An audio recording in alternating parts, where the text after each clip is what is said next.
E se a primeira coisa que um novo Papa fizesse fosse desfazer o que o último construiu? Apenas alguns dias depois de entrar para a história, o Papa Leão XIV abalou o Vaticano até o seu âmago, revisitando o legado do Papa Francisco, desafiando as reformas modernas e deixando o mundo a perguntar: isto é restauração ou rebelião? Se este vídeo o encontrou hoje, talvez não seja uma coincidência. Antes que a história se desenrole, clique em Gosto, subscreva e diga-me de onde está a assistir. Deixe a sua fé guiá-lo. Esta mensagem pode ser para si. Agora deixe-me contar o que aconteceu. Era a manhã de 25 de maio de 2025, apenas 12 dias depois de o fumo branco ter subido da Capela Sistina e o mundo ter ouvido o nome do Papa Leão XIV pela primeira vez. Roma já estava pesada com sussurros. Algo estava para vir, algo que não acontecia há décadas. Mas ninguém, nenhum bispo, nenhum repórter, nenhum pároco leal sabia quão profunda seria a mudança. Exatamente às 9 da manhã, as portas de bronze do Salão Clementino rangeram ao abrir-se, e os membros mais antigos da Igreja Católica começaram a entrar, um por um. O convite tinha sido claro, mas vago. Presença obrigatória, consistório especial, convocado por Sua Santidade, o Papa Leão XIV. Alguns pensaram que seria uma bênção cerimonial do seu papado inicial. Outros assumiram que ele começaria a delinear metas a longo prazo. Algo gradual, algo paciente. Mas o que o Papa Leão disse naquela manhã quebrou todas as suposições. Ele estava na frente da sala, não no tradicional trono dourado, mas atrás de um simples púlpito de madeira. Ele usava a sua batina branca, simples e sem adornos, e não segurava nenhum roteiro na mão. Não havia teleponto, nem conselheiros a sussurrar-lhe ao ouvido. Apenas ele e a sala cheia de homens que estavam acostumados a ouvir o papado ecoar o passado, não a questioná-lo. Ele respirou fundo, olhou ao redor da sala e começou com uma frase que ecoaria pela igreja por meses. O Espírito Santo não se contradiz a si mesmo, mas às vezes nós o ouvimos mal. Silêncio. Um silêncio imóvel. Então, o Papa Leão continuou: por profundo respeito ao meu predecessor, o Papa Francisco, e em obediência ao peso da tradição que nos foi transmitida através dos séculos, acredito que é hora de revisitar certas reformas pastorais com a clareza tanto da Escritura quanto da consciência. Ele não levantou a voz, não bateu com a mão, mas as suas palavras atingiram a sala como um trovão numa catedral. E então ele começou a listar as 3 coisas que não podiam mais ser ignoradas. Primeiro, o Papa Leão XIV virou-se para as estátuas de mármore que ladeavam as paredes, santos antigos esculpidos com as mãos postas em oração, e falou sobre sinodalidade. Há beleza em ouvir, disse ele suavemente, mas ouvir não significa votar na verdade. Ele explicou que, embora valorizasse profundamente o espírito de diálogo e inclusão incentivado durante os sínodos globais do Papa Francisco, especialmente o sínodo sobre a sinodalidade de 2021 a 2023, havia uma crescente confusão entre os fiéis. Muitos agora acreditavam que a doutrina poderia ser influenciada pelo consenso, que a clareza moral era uma questão de opinião da maioria, que se um número suficiente de pessoas simplesmente sentisse algo com profundidade suficiente, isso se tornaria ensinamento da Igreja.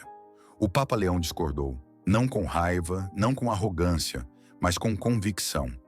A Igreja deve ouvir o sofrimento do mundo, disse ele, mas nunca deve tornar-se um eco da sua incerteza.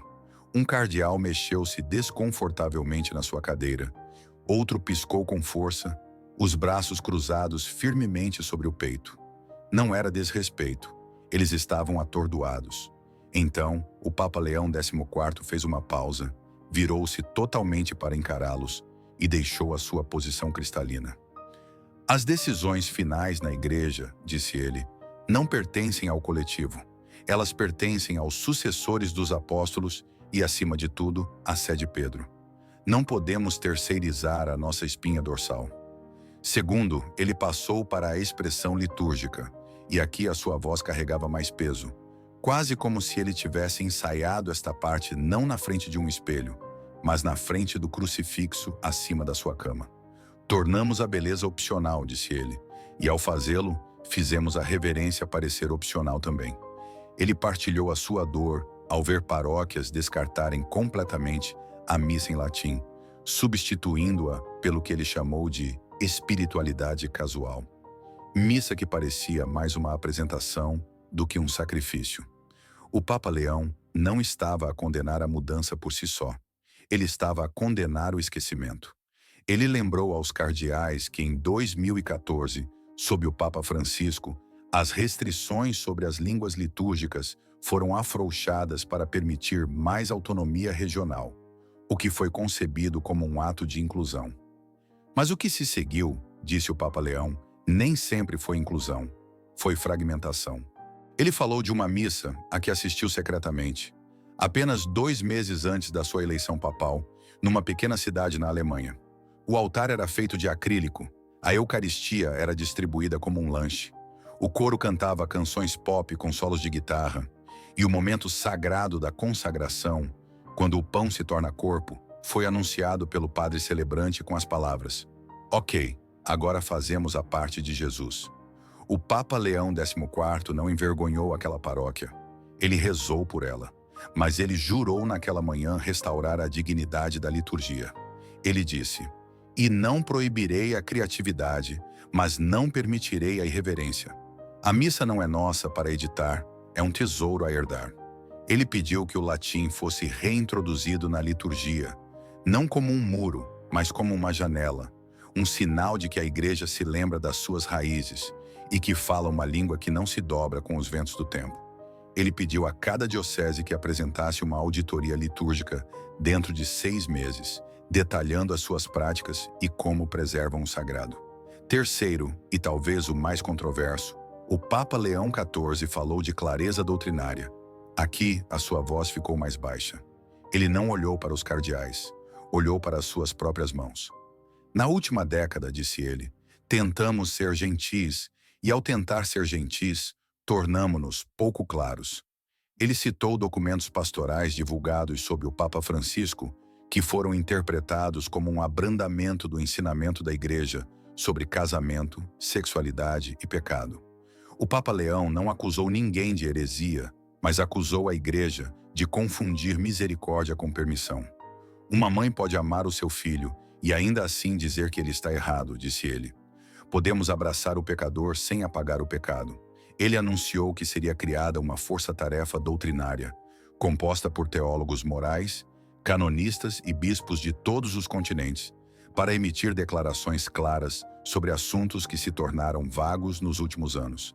Ele enfatizou que isso não era um retrocesso da misericórdia, mas um recentramento da verdade.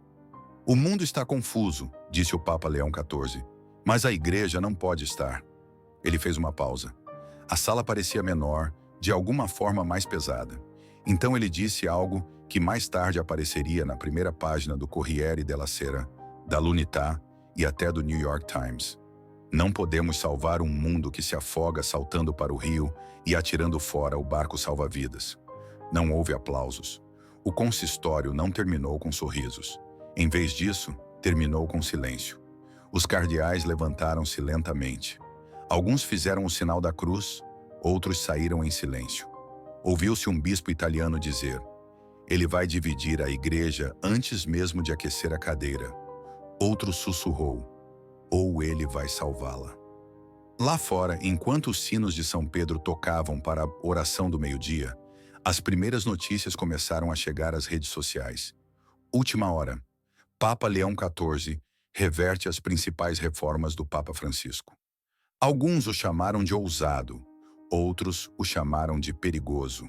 Um popular blog católico publicou uma manchete que dizia: "De Francisco, o construtor de pontes, a Leão, o guardião dos portões."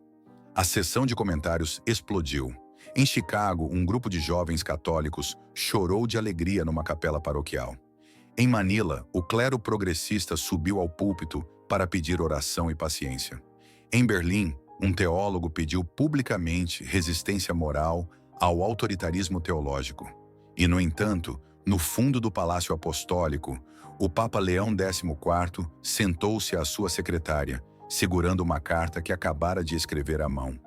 Estava endereçada simplesmente ao povo de Deus. Ele dobrou-a uma vez, colocou-a sobre a mesa e sussurrou: "Eles vão odiar-me por isto."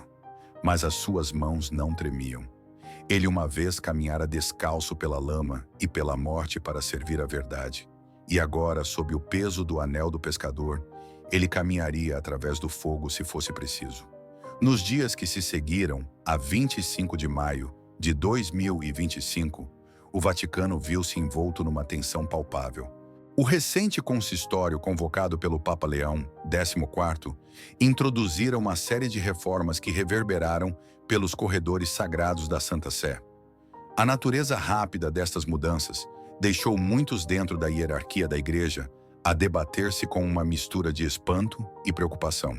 O cardeal Giovanni Battista Re, o estimado decano do Colégio dos Cardeais, conhecido pelas suas décadas de serviço e profundo compromisso com a Igreja, foi um dos primeiros a expressar as suas apreensões. Numa reunião privada com outros cardeais, ele observou: "Embora o zelo do Santo Padre seja louvável, a rápida implementação destas reformas pode arriscar perturbar o delicado equilíbrio que nos esforçamos por manter." As suas palavras, embora medidas, ecoaram os sentimentos de muitos que sentiram que o ritmo da mudança era sem precedentes. O arcebispo José Rodrigues Carvalho, com a sua vasta experiência na orientação de comunidades religiosas, também expressou reservas. Numa conversa franca com membros do clero, ele observou: "Os fiéis procuram em nós orientação e estabilidade. Mudanças súbitas, por mais bem-intencionadas que sejam, podem semear confusão tanto entre leigos como entre o clero." As suas preocupações destacaram os potenciais desafios no cuidado pastoral e a importância de uma comunicação clara em tempos de transição. À medida que os dias passavam, os corredores do Vaticano fervilhavam de discussões. Alguns bispos e teólogos convocaram reuniões informais, procurando compreender as implicações das diretrizes do Papa Leão XIV. Havia um reconhecimento partilhado da autoridade do Papa e o desejo genuíno de manter a unidade da Igreja. No entanto, a natureza abrupta das reformas levou a apelos por uma abordagem mais colaborativa. Em resposta ao crescente discurso, o Papa Leão XIV agendou uma série de diálogos com membros-chave do clero. Estas reuniões visavam abordar preocupações, fornecer clareza e reforçar a missão partilhada da Igreja. O Papa enfatizou o seu compromisso com a tradição, ao mesmo tempo que sublinhava a necessidade de a Igreja responder eficazmente aos desafios contemporâneos. Os acontecimentos que se desenrolaram no Vaticano durante este período sublinharam as complexidades inerentes à orientação de uma instituição religiosa global. Equilibrar a preservação de tradições consagradas pelo tempo com a necessidade de renovação é um esforço delicado. Enquanto a Igreja navegava neste momento crucial, a ênfase permaneceu na unidade, na compreensão e na busca coletiva de orientação espiritual para os fiéis em todo o mundo. No rescaldo imediato das reformas abrangentes do Papa Leão XIV, anunciadas a 25 de maio de 2025, a comunidade católica global encontrou-se num estado de fervoroso discurso. As decisões que revisitavam várias das iniciativas do Papa Francisco suscitaram um espectro de reações, refletindo as diversas perspectivas dentro da vasta congregação da Igreja. Em Chicago, cidade natal do Papa Leão XIV, a notícia foi recebida com uma mistura de orgulho e contemplação. Os paroquianos da Igreja de Santa Maria reuniram-se para as orações da noite, discutindo as implicações da ênfase do Papa nas expressões litúrgicas tradicionais. Maria Gonzalez, membro vitalício da paróquia, comentou: "É um regresso às nossas raízes.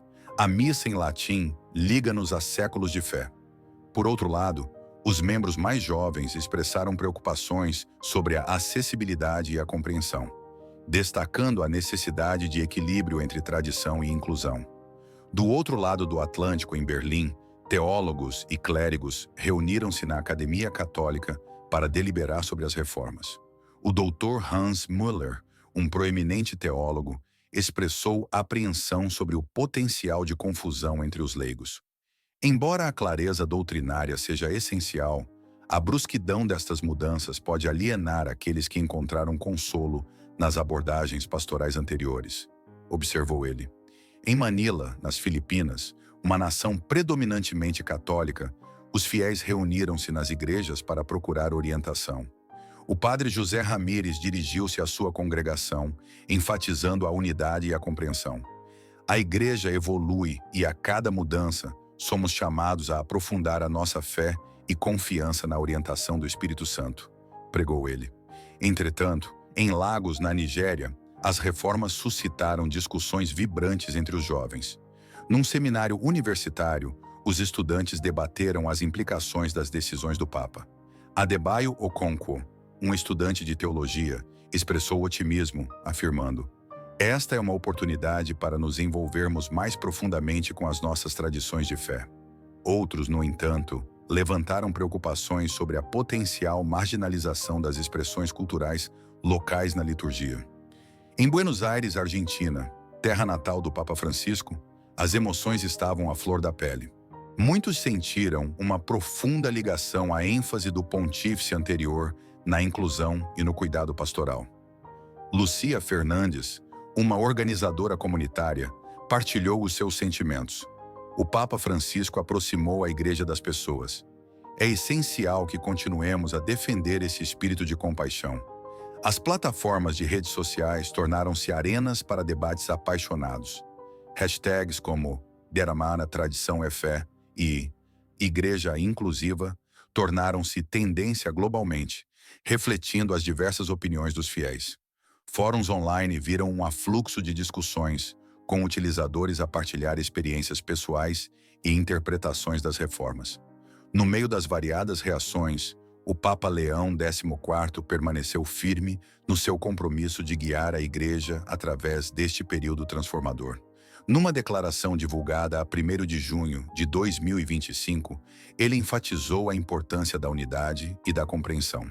A jornada da Igreja é de fé, esperança e amor. Caminhemos juntos, abraçando as nossas ricas tradições, enquanto permanecemos abertos à orientação do Espírito Santo, escreveu ele. À medida que a comunidade católica global continua a navegar por estas mudanças, a ênfase permanece no diálogo, na reflexão e num compromisso partilhado com a missão da Igreja. Os próximos meses serão, sem dúvida, cruciais para moldar a trajetória futura do catolicismo sob a liderança do Papa Leão XIV. Domingo, 1º de junho de 2025. São 12h07 e estamos na Praça de São Pedro. Os sinos tinham acabado de tocar. O calor do sol romano dançava nos ombros dos peregrinos, apertados ombro a ombro na Praça de São Pedro. Jornalistas estavam em palanques com auriculares enfiados e canetas a voar. Todas as câmaras estavam apontadas para uma única janela de varanda do Palácio Apostólico. E então, assim que o vento levantou a ponta da bandeira do Vaticano, o Papa Leão XIV saiu para a luz do sol. Tinha sido uma semana turbulenta desde o seu, agora famoso consistório, de 25 de maio de 2025, onde ele lançou revisões doutrinárias imediatas e reformas litúrgicas. A comunicação social global tinha-o enquadrado com um contraste nítido: o Papa que desfez Francisco. Manchetes rodopiavam: de misericórdia para mandato, Papa Leão XIV reverte o legado de Francisco a reformador versus restaurador. E, no entanto, quando o Papa Leão levantou a mão, em bênção, não havia tensão no seu rosto, apenas calma. A sua batina simples, o seu tom direto, mas gentil. Queridos irmãos e irmãs, começou ele, falo hoje não apenas como sucessor de Pedro, mas como filho da Igreja e como irmão mais novo de um homem que carregou esta cruz antes de mim. A multidão silenciou. Alguns esperavam outro decreto incendiário, uma defesa das suas mudanças. O que ouviram em vez disso foi reverência. Deixem-me dizer isto claramente para que ninguém interprete mal. Eu honro o Papa Francisco. Eu caminhei com ele, rezei com ele e vi o fardo do papado estender-se sobre os seus ombros como uma nuvem de tempestade. Ele suportou-o com o coração de um pastor. Não houve aplausos, apenas quietude. Alguns na praça olharam uns para os outros. Um jornalista da Argentina baixou a sua câmera, visivelmente emocionado. Sua Santidade, o Papa Francisco, continuou Leão, lembrou esta igreja de descer dos degraus de mármore e ouvir os feridos, de abrir as nossas portas e ser não meramente corretos, mas compassivos. Essa lição não é apagada pela reforma, é levada mais fundo por ela. E então, o Papa Leão XIV fez algo inesperado. Ele citou o Papa Francisco diretamente. Como ele disse uma vez, o tempo é maior que o espaço. A unidade prevalece sobre o conflito. Eu acredito nisso. Acredito que a nossa unidade vem de uma igreja que é firme na fé e gentil no amor. Nos bastidores, os informadores do Vaticano temiam este momento.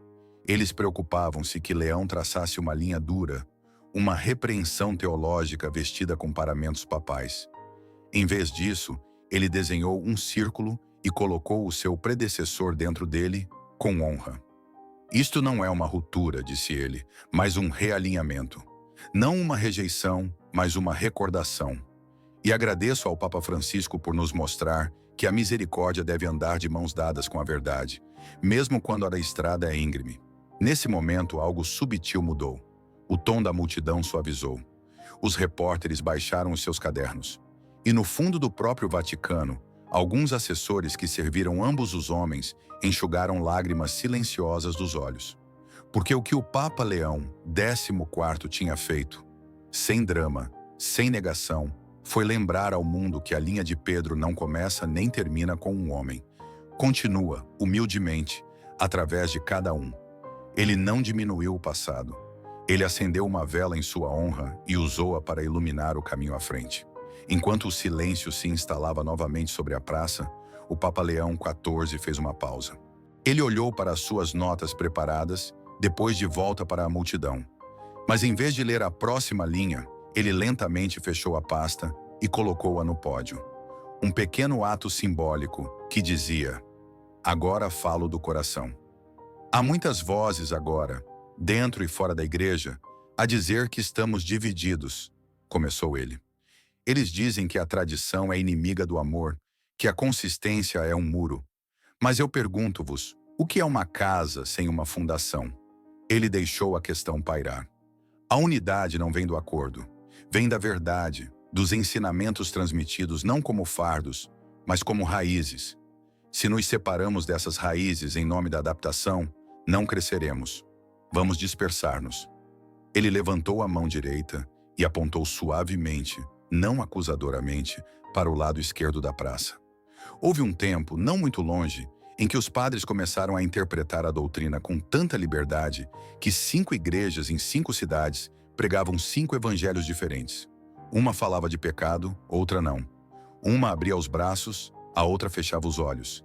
Isso não é diversidade, é desorientação. Do bolso, ele tirou um pequeno livro encadernado em couro e segurou-o à luz do sol.